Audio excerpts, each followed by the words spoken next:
Hi, so I saw the cloning torture method and I want to share it with you. And it's very disturbing.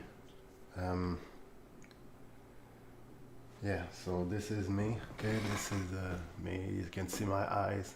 Analyze it. I'm not a drone. Well, a drone wouldn't tell it, but hey, I'm a human being.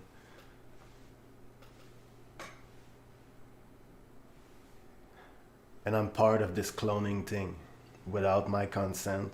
So when I go to sleep, very often now, they transfer my consciousness into a clone of me and they mess with me.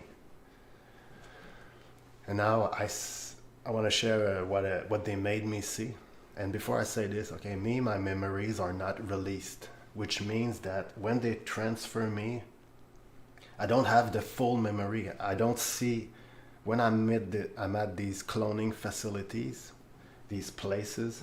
I don't have the full memories of what happened like right now. When your memories are released, you experience like this, like in real life, you remember everything. But when they're suppressed, like me, like it's like a dream. It's like you only have fragments of memories.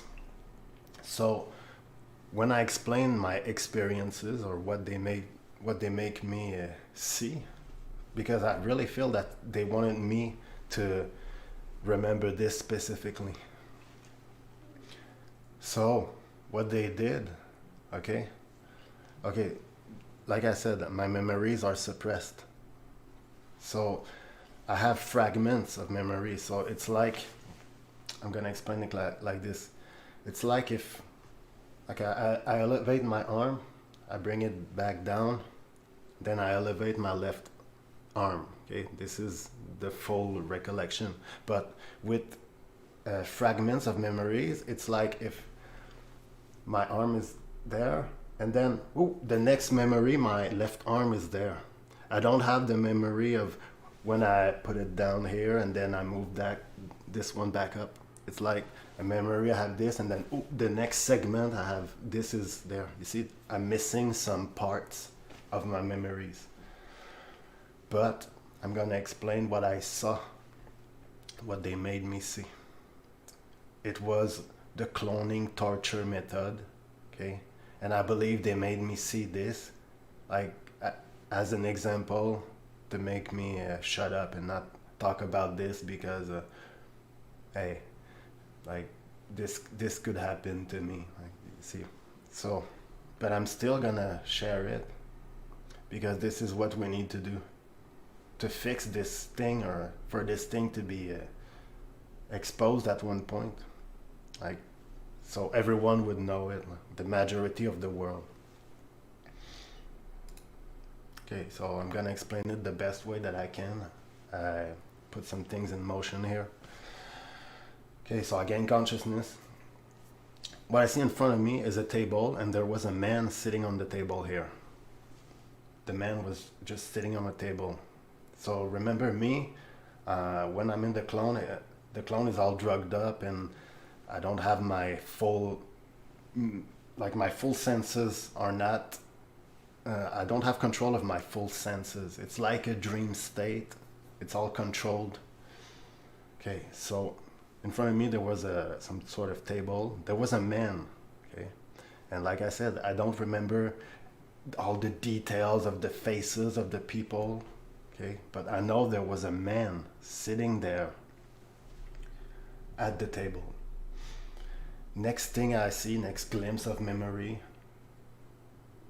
behind the table, now I see another man strapped on a chair like this. The man was strapped. He couldn't move. He was locked on the chair, like a prisoner. Then I saw a cage close itself around the man that was strapped on the chair, and the way it closed itself, I never saw this. It's the first time that I saw this. I'm gonna explain it like this, okay? Okay, so just imagine this is the man. This here with this here with the yellow dot represents the man that is trapped on the chair. And these are the bars of the, these represents the bars of the cage. So the cage closed itself from the ground up like this. Okay. Once again, so this was the man, and then the cage, it was flat on the ground. The bars were all flat on the ground for these two, and then other two there, closed itself like a cube, and it closed itself like this. I never saw this. Some sort of medieval dungeon mechanical stuff. So then this was the cage. It was a square cage, and the man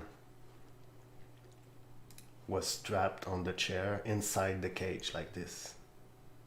This is the best representation that I could see, that I could find, sorry. And then what I saw is there were all things like this around him, smaller than this, all around him like this. I think they were strapped on the chair or something. They were all around him. And then flame started to come out at the same time, and it burned the man alive. It incinerated the man alive that was strapped on the chair. All small tubes like this, blue flame, and it took like a couple of seconds, and the man was all on fire. I remember I saw the man, he was all on fire, died alive, burned alive. Crazy fucking shit. The man died.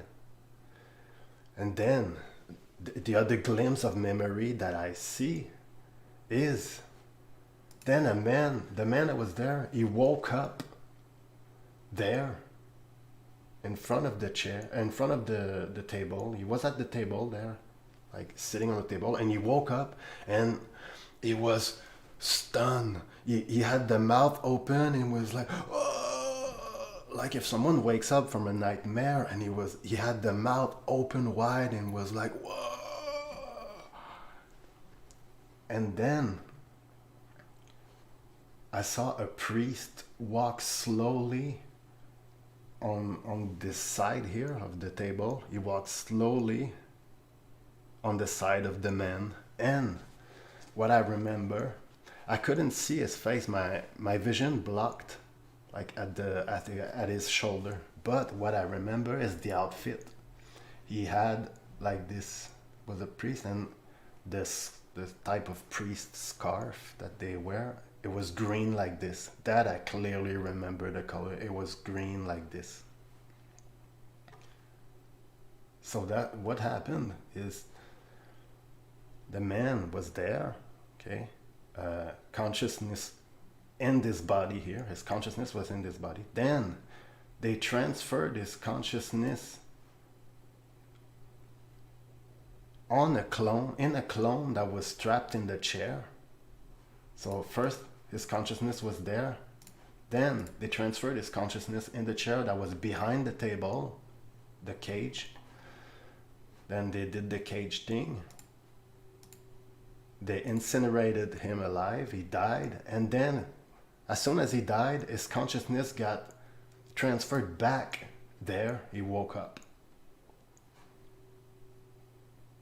And that man was Donald Marshall.